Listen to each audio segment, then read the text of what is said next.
I'm going to begin, Michael, by asking, I mean, after Fruitvale Station, is it one of those things where Ryan comes to you and says, I've got this idea, and you just say yes, kind of regardless of what the idea is, because of that level of trust you must have formed with him as a filmmaker? That's exactly it. I'm so glad you said that. Yeah, because that's exactly what it is. Because, I mean, well, a testament to that, even before we even shot Fruitvale Station, he talked to me about Creed and asked me if I wanted to do it, and it was that same kind of response. It was like, cool, yes, and then that was it. And then we went to shoot Fruitvale, and then we had Creed.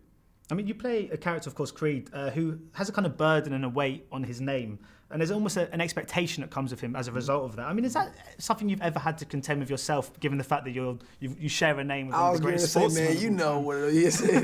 Yeah, but it's very similar, and that's something honestly that I kind of like realized and thought about like halfway through filming. And I was like, wow, that's a similar parallel. As I'm trying to figure out this guy, Adonis, and in the moment you're trying to rework things, and some things just kind of start to be eerily similar to yourself, because I know for a long time I wanted to change my name. I didn't want it to be Michael Jordan anymore, because I was just tired of being compared to the Michael Jordan, and I played basketball, I was into sports and stuff like that, but my dad's name is Michael Jordan. So I had to embrace it, and it kind of created a healthy chip on my shoulder for me.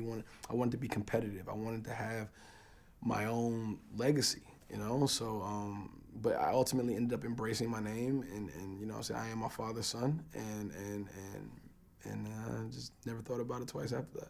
I mean, I grew up, I'm sure the same as you, with Stallone being like Rocky, basically.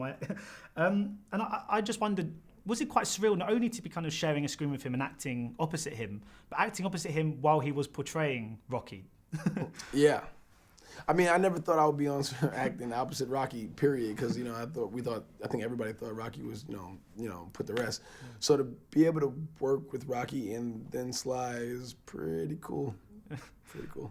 I read that you got knocked out during the shoot at one point, and I was just wondering, do you think that's almost a good thing? This might be probably in hindsight, but I mean in the sense that you're playing a character that is getting knocked down, and you kind of need to feel what it might feel like to be a boxer, and you kind of had to go for that quite literally and then get yourself back up. Do you think it was actually quite important in informing your performance to go through something like that? Yeah, I think the entire process, especially that one, for sure. I mean, as much as we can as actors, we try to get into the bodies and the minds of these, these people, these real life people that we're playing, whether the character's fictional or not. A boxer is a real profession, and people do this every day, So it's like, for me, that experience definitely made me gain respect to another level for what they do, and how they put their lives on the line every time they step in that ring.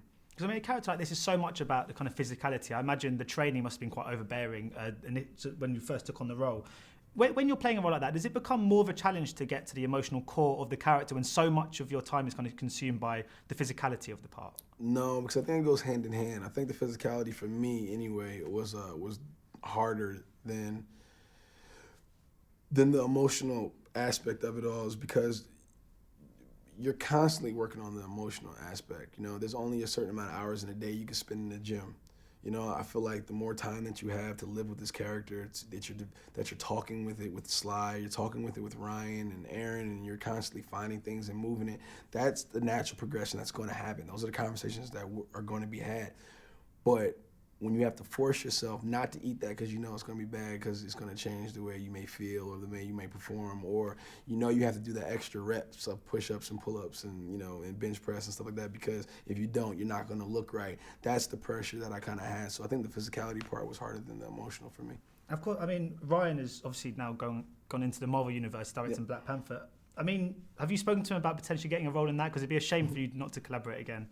No, we haven't had a chance to have those conversations yet, but I'm super happy for him. That world's incredible. It's something that I know very well, and him as well. So I'm extremely happy for him. Lovely. Thank you so much.